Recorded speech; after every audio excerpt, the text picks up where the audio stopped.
Videomiz ham turadi mana shu video ichida. Xo'p, bo'lmasam akama maydalashib o'tirmaydi. Botir Qodirovni men mana shu ochiq maydonga suhbatga taklif qilaman.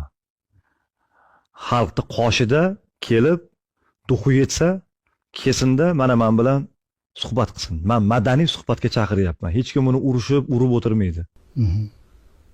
Agar sizlar ruxsat bersanglar, mana shu sizlarni ko'rsatuvlarda, intervyuda kelsin. Mana men bilan ochiq, xalqqa ochiq holatda suhbat qilamiz. Menga shu yonimda ko'zimga qarab javob bersa, meni qo'limdagi dalillarga. Kim haq, kim nohaqligini men ochib beradigan dalillarim juda ham ko'p. Agar uni ekranga qo'yish iloji bo'lsa, men hammasini berishim mumkin ularga. Men yana bir marta aytyapman, madaniy suhbatga chaqiraman. Mana hamma dalilim qo'limda bor. Xalqqa oldida mana ikkalamiz suhbat qilamiz. Primoy efir qilamiz kerak bo'lsa. Yozib olib emas.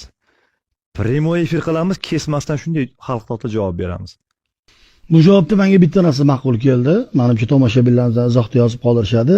Botir Qodirov tashrif buyurib, madaniy suhbat bo'lganligi uchun biz jamoamiz bilan qarshiligimiz yo'q. Marhamat.